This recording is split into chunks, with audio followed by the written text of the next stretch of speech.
The public is being conditioned to watch the skies. Media fixates on kinetic shields, like the Golden Dome system, as the front line of national defense. This is a fatal miscalculation. The kinetic cost of a missile exchange is a symmetric liability, understood by all parties. The true vector is not an explosion. It is silence. CSIS reports confirm over 97% of global data and trillions in daily financial transactions travel not through the air, but through a handful of undersea fiber optic cables. These are the arteries of the global economy. They are unprotected, mapped, and catastrophically vulnerable.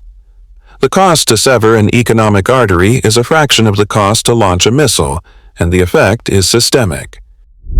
Simultaneously, the orbital layer, the eyes and ears of the state, is targeted.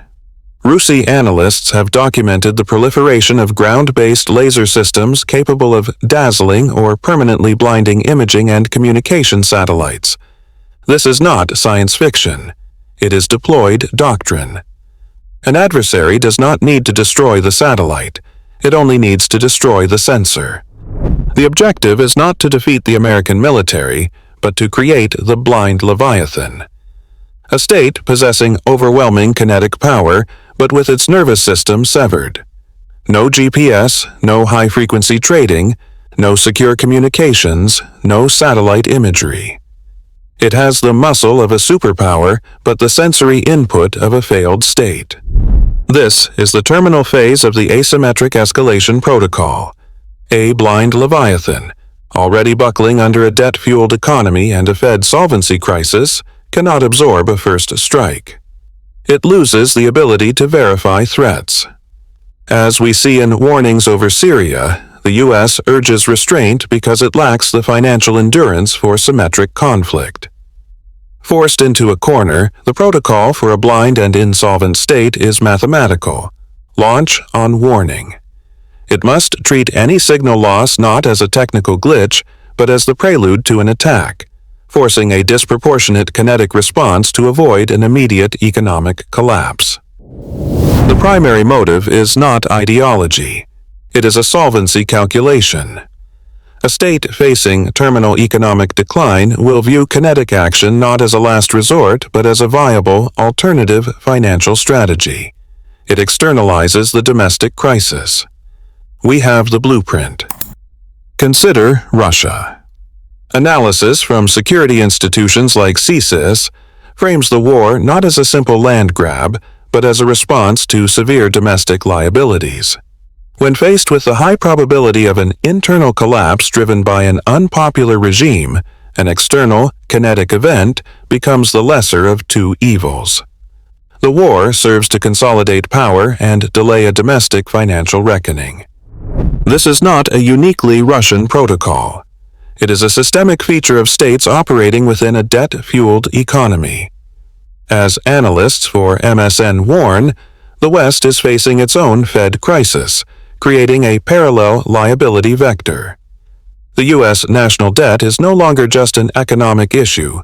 It is a national security liability that dictates strategic capacity. This weakness forces a pivot to asymmetry. A solvent power projects strength symmetrically. An insolvent power feigns it.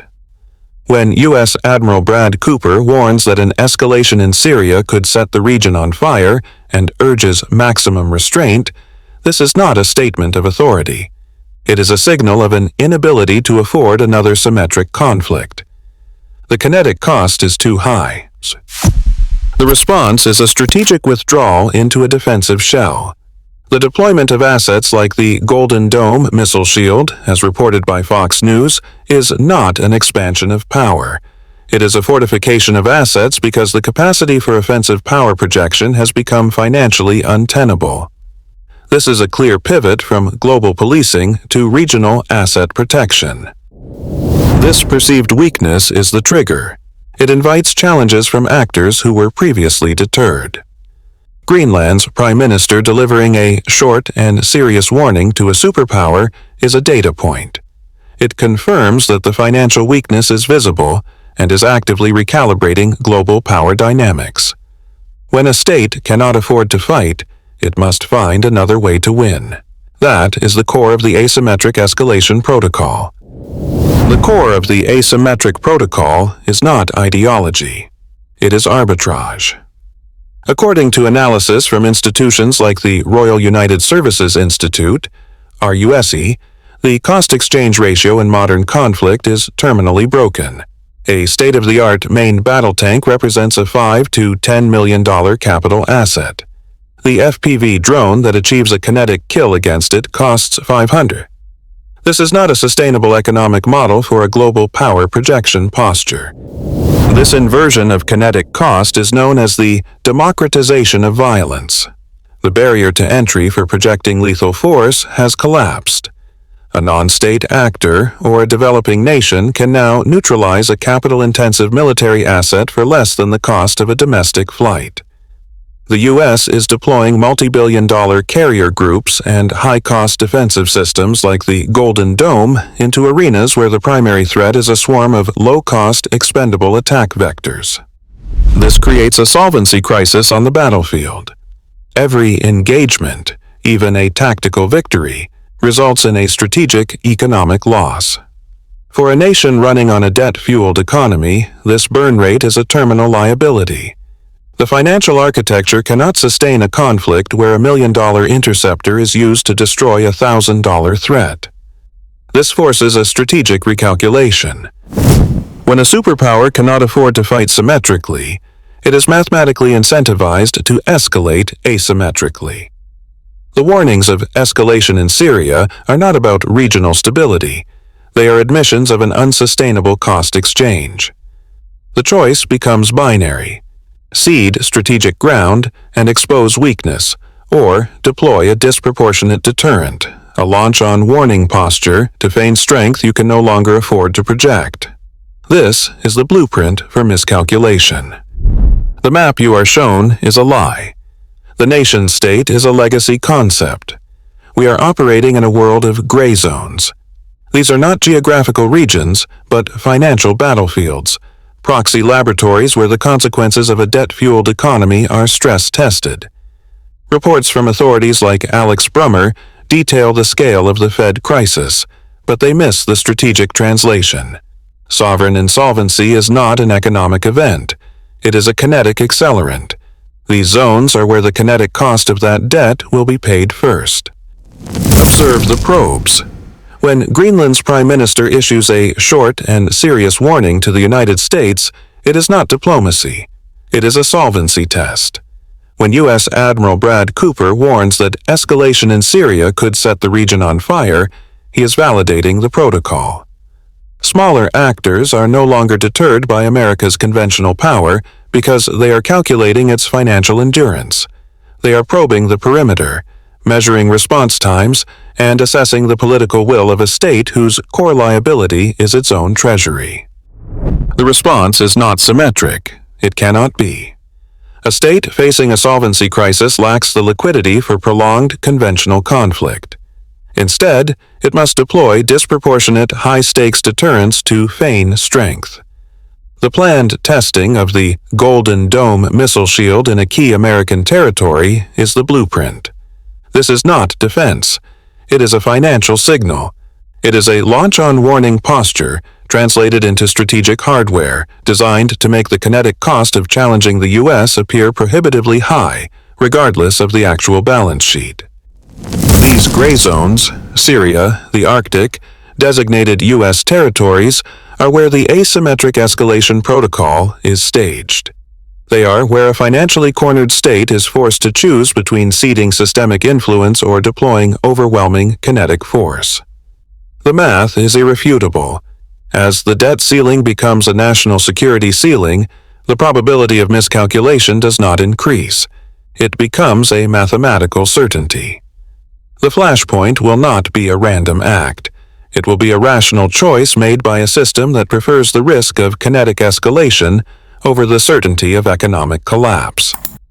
The launch-on warning doctrine is not a strategy. It is a mathematical trap. The protocol dictates that if early warning systems detect an inbound nuclear strike, retaliation is launched. Before the incoming warheads detonate, The decision window is not hours, it is minutes. The systemic risk here is what analysts at CSIS refer to as the fog of digital war. If a sophisticated cyber attack blinds the radar and satellite network, the commander faces a binary choice with zero ambiguity. Is the signal loss a system error, or is it the opening move of a decapitation strike designed to neutralize the command chain? The protocol is programmed to assume the worst-case scenario. Hesitation guarantees annihilation. Launching preserves second strike capability. This military reality becomes a kinetic accelerant when fused with a solvency crisis. A state struggling with a debt-fueled economy cannot project a sustained conventional power. This forces a systemic over-reliance on its ultimate deterrent. Adversaries, calculating the U.S. lacks the financial endurance for a long war, are incentivized to conduct escalatory probes in hotspots like Syria, testing the system's limits. An adversary's probe, a cyber attack intended only to disable a defensive asset or create confusion, is interpreted by the launch-on-warning system as an existential attack. The financially cornered state, unable to absorb the first blow, is algorithmically forced to choose disproportionate escalation over the certainty of economic collapse and military defeat. This isn't a human failure, it is a feature of the system. The mathematical certainty is that the protocol will choose launch. The systemic risk vector is not a market crash, it is a solvency crisis. As noted by financial analysts, the debt-fueled economy has become a terminal national security liability. This is not a theory, it is a mathematical function. As sovereign debt erodes conventional power projection, the kinetic cost of maintaining global influence becomes unsustainable. This perceived weakness invites escalatory probing. U.S. Central Command's warnings of a regional fire in Syria are not isolated diplomatic traffic. They are admissions of declining influence in a kinetic hotspot. Concurrently, the deployment of assets like the Golden Dome missile shield is not a sign of strength, but a high-cost defensive reaction to anticipated challenges against key American territories. CSIS reports confirm adversaries are calculating the threshold of U.S. financial endurance for prolonged conflict. Therefore, the next phase will not be a declared act of war, it will be a calibration shot. Expect, within 12 months, an attribution impossible blackout targeting the port of Long Beach. This will not be a simple power grid failure, it will be a multi-spectrum event targeting port logistics software, crane operations, and data centers simultaneously. The objective is to measure U.S. response and recovery capability under digital siege, assessing the true depth of its solvency crisis. This is not an attack, it is a non-kinetic solvency test. The response will determine the timetable for the next escalation.